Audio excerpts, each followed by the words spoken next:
like Dr. Martin Luther King, who had the consciousness, a higher consciousness, to disobey orders, to disobey the law, a higher consciousness to do so. And he did so, number one, because no other remedy was at stake. That the law was the antithesis. The law was the reason he was doing it. The law that said black people couldn't eat at that counter, so he went and he ate at the counter.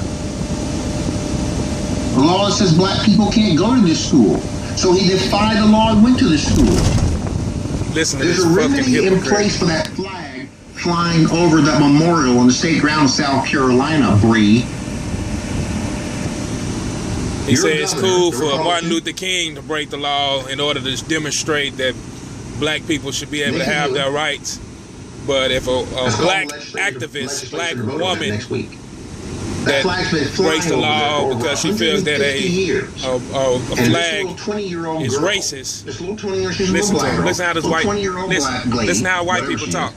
Look, little 20-year-old black lady felt so, whatever she is, so black, whatever girl, 20, whatever, blackness. That justifies it all.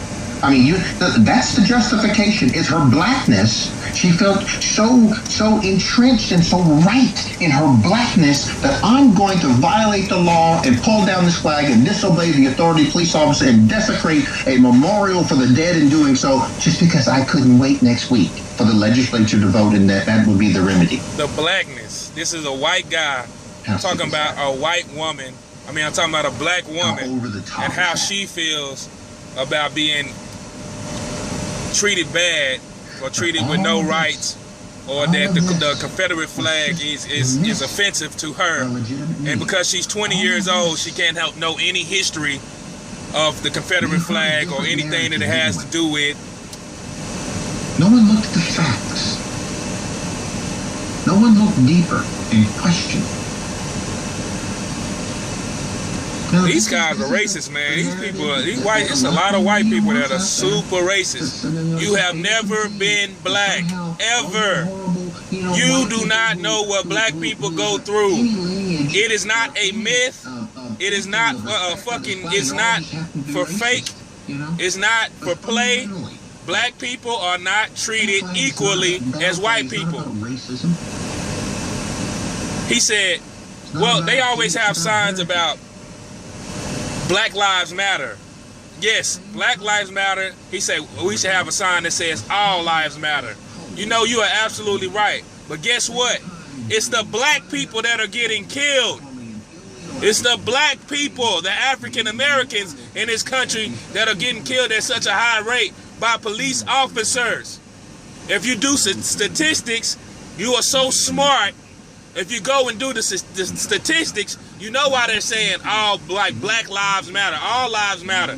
Black lives, they making a specific point because black lives obviously don't matter to police officers that are killing them. If they did, that's the whole point. We can't talk about everybody right now. People get mad at black people because they speak up about things that are happening to black people. This is something that white people have always tried to suppress black people into doing, and to make them think that it's not okay for them to talk about the bad shit that's happening to them. They try and play little mind game. Oh yeah, well, he's talking about she's talking about all black lives matter. Yes, black people are the ones who are getting persecuted in this country. Black people are the ones who are getting framed and killed and stuff, and put in handcuffs and shot in the back, and mysteriously coming up missing and getting shot and getting tased and beat up, beat to death, and mysteriously dying in a van, and getting smothered and shot, and putting handcuffs on you, still choking you to death. It's the black people. It's not white people. Now, when white people, when this happens to the white people, when it starts happening on a regular basis, like it's happening to black people, then you can say, well, we need to say that all lives matter. But at this point in time, there is an attack on black people.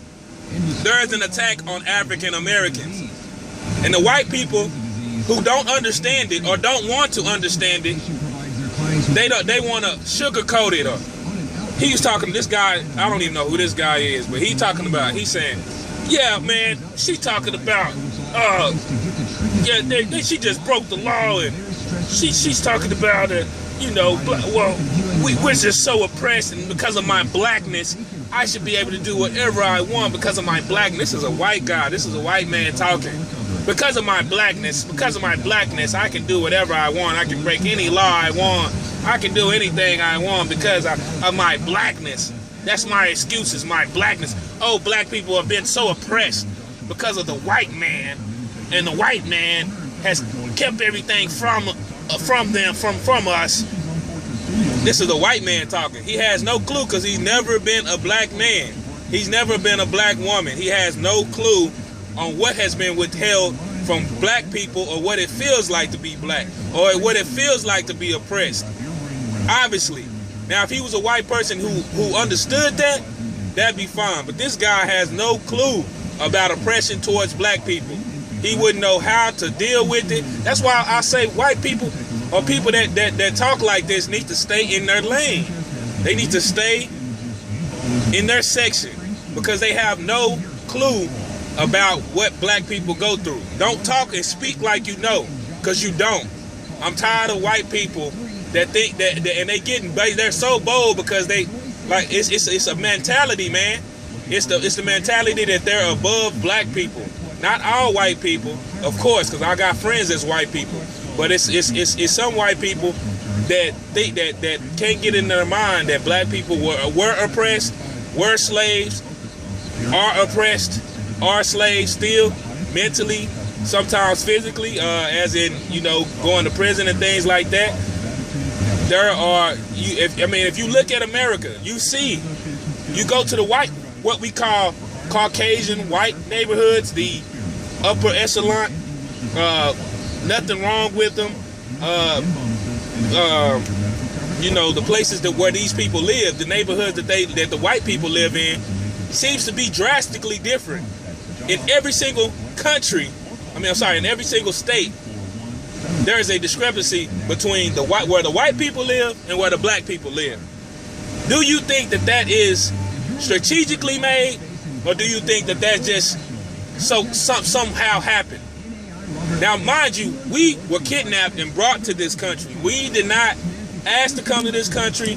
We did not get over in boats and come to this country willingly. We were kidnapped, made slaves to come to this country. Once these people saw how we fought and how we were not going to take that shit, you know, they eventually, you know, and so many people died and lost their lives in order for some little shit to change.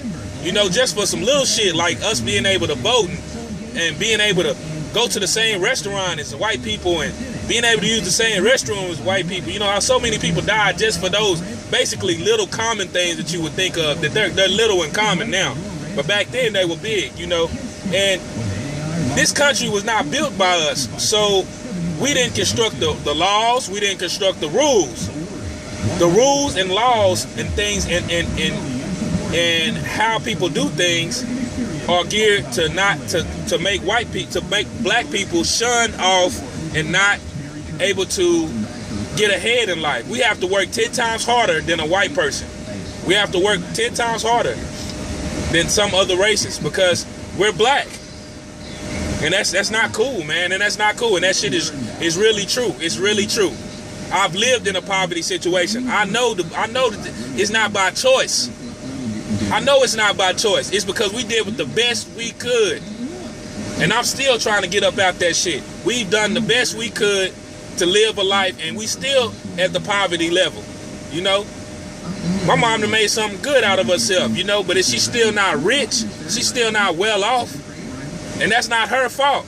That's a system that's made people, not black people, it's geared towards us. Okay, they said, hey, we can't enslave them as in putting them in plantations and things like that now. But what we can do is oppress them.